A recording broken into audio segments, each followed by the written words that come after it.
What's up, Taiwan? I'm Sandy Shi with news from here in Taiwan and around the world. Legislator recall campaigns have been sweeping Taiwan, with both opposition and ruling party lawmakers in the crosshairs. May marks a pivotal time in recall movements as key deadlines approach. Leslie Liao has more. Control of the legislature.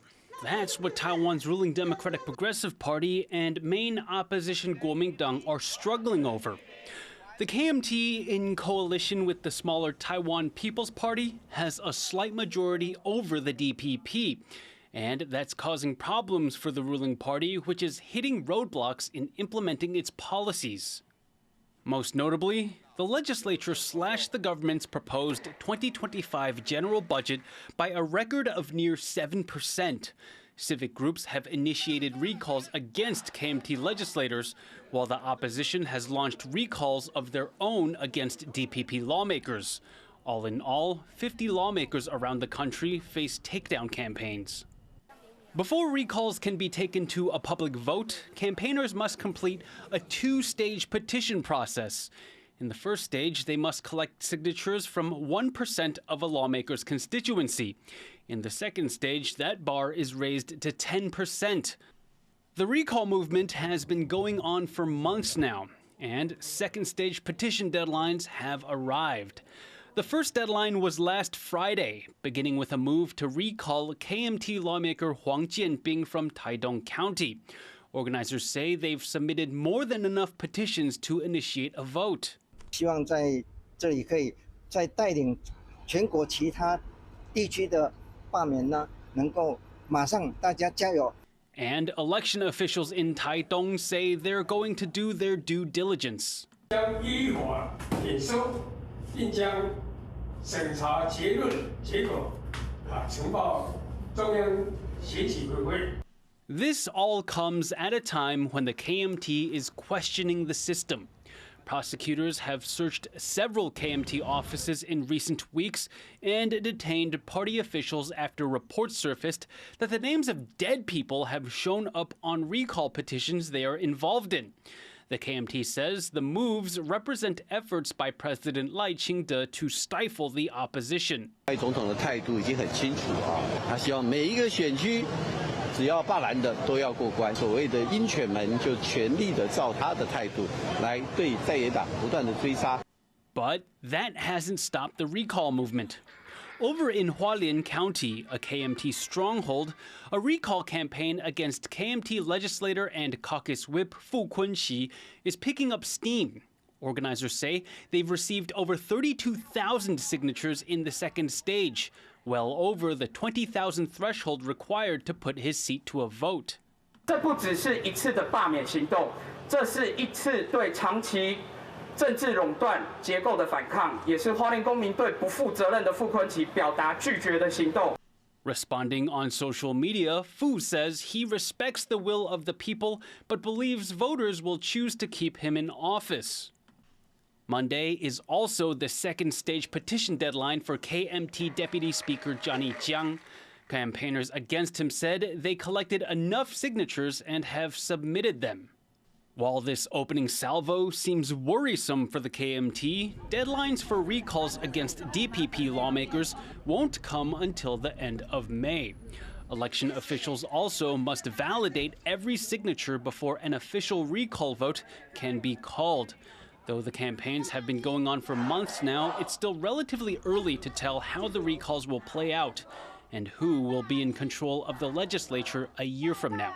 Patrick Sun and Leslie Liao for TaiwanPlus. Newspaper The Liberty Times says China is offering money for Taiwanese people to go on propaganda tours under the guise of religious exchanges. China claims Taiwan, and the report says Beijing is using the fact many gods worshipped in Taiwan have Chinese origins to promote this claim among Taiwanese worshippers.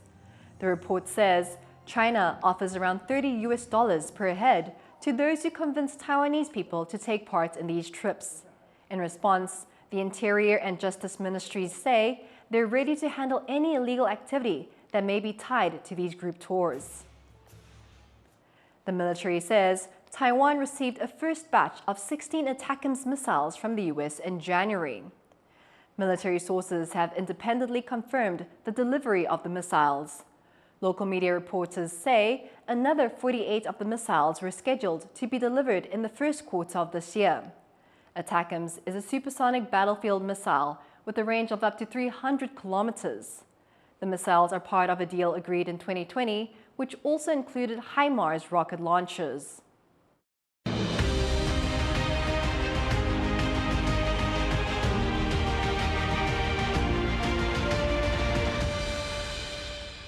Rising tensions between China and Taiwan are forcing neighboring Philippines to consider how it might respond to a conflict. As Rick Lauert reports, massive joint U.S.-Philippine military drills on the coast facing Taiwan reassure some but trouble others.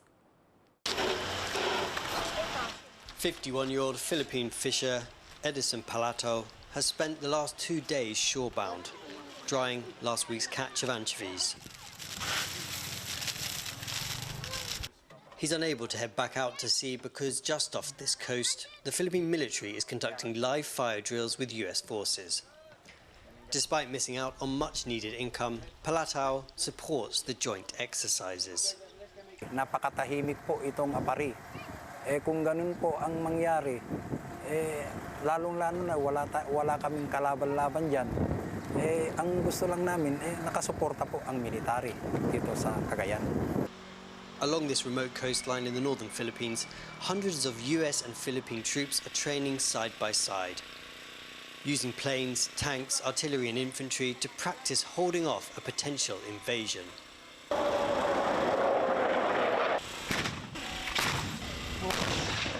It's all part of joint drills called Balikatan, or shoulder to shoulder, held in spots across the country every year.